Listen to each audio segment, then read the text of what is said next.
The Brooklyn Nets announced that Ben Simmons will be out for the rest of the season due to a nerve impingement in his lower back.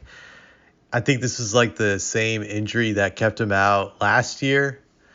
I could be wrong, but I think this was the same exact injury. Now, how do I feel about this injury? Well, Ben Simmons to me is like the boy who cried wolf. You want to believe him, but you have a hard time believing him due to the shenanigans he's done in the past, like what happened when he held out on the Sixers for like more than a year saying he was hurt, but it was just hard to believe him. And especially when he did that holdout, just like it was like another, I would say, Kawhi Leonard situation where he could have possibly been hurt, but you just have a hard time believing him. With this injury, he could be telling the truth. He could actually be hurt. But I have to say I have no sympathy for him in the sense that because he never took the game seriously. He never cared about being a winner in the sense. When I look at Ben Simmons' numbers, his first 3 seasons are very similar to Magic Johnson's first 3 seasons. If you compare their numbers side by side, they're very close. I actually felt when I first saw Ben Simmons play that he was going to be like the next Magic Johnson. There was just so many similarities. Magic was 6'9", Ben looks like he's 6'10". He was great at just controlling the tempo of a game. You could see Ben had that ability. Just he could push the ball up the court or he could slow down the tempo. He had that type of versatility. On top of that, he was also a great perimeter defender. So not only was he great at the offensive end, he was also great at the defensive end. He was one of those rare two-way players, which is very rare in any era if you think about it. It's hard to find a two-way star. He was that guy. Obviously, his biggest weakness was his lack of jump shot. He had a horrible J. He couldn't hit jumpers at all. That weakness got exploited big time in the playoffs, especially during his last season in Philadelphia when he was just too scared to shoot.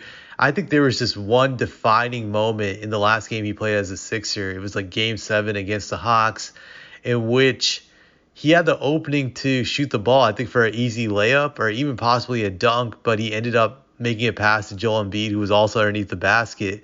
But it was just an odd pass. I think he might have turned it over because Joel was expecting him to take that shot or go in. So I think he turned the ball over.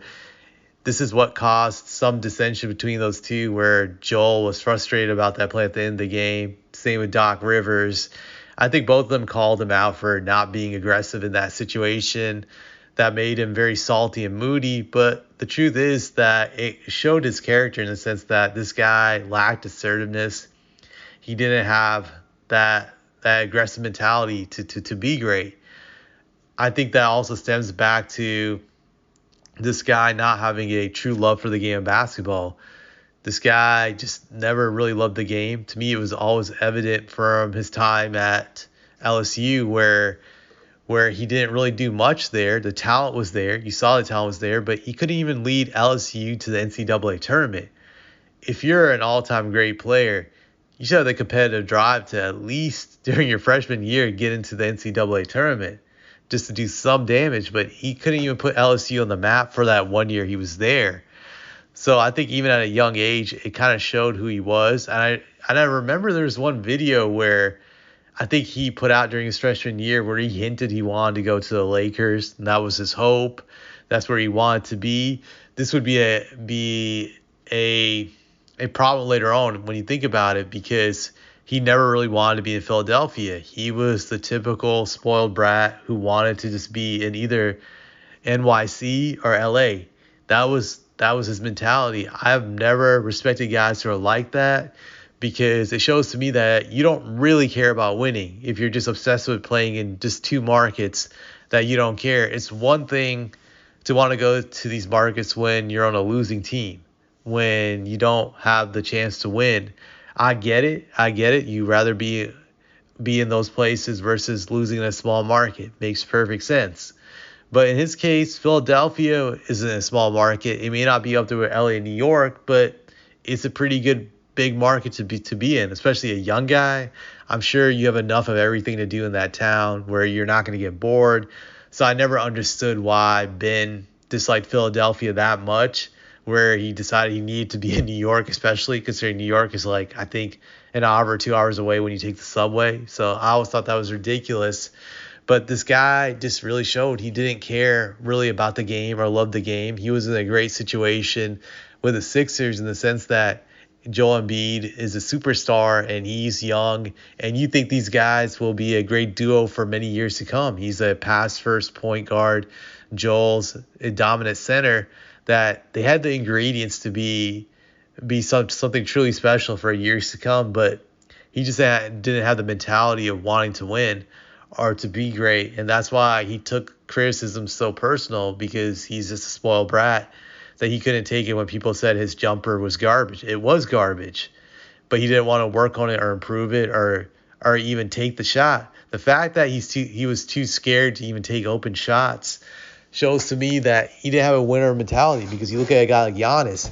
Giannis has a horrible J, but he doesn't give a shit. If you leave him open, he's still going to take it anyways, because even Giannis knows that he's going to make at least a few of those shots, and he's not worrying about his efficiency or his percentage. He knows he has to take the open shots to keep the defense honest.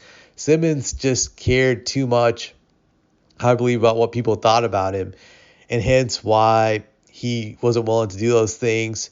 He was also, I think, more into being a celebrity than a basketball player. When you look at him dating Kendall Jenner, a Kardashian, obviously, but I look at guys who usually get involved with those types of women, that they're not serious about winning. Just because if you were, you wouldn't want to be involved with them, because it's a complete distraction.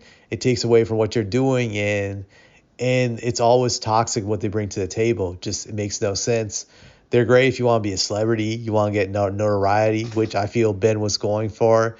But this guy just never cared. He had all the ingredients to be great, to be special, and also to be winning. Just to be on a team like the Sixers at a very young age with another budding young superstar. Just, you normally don't get those opportunities when you first enter the league. You look at even Victor's current situation with the Spurs, that they're years away from being elite.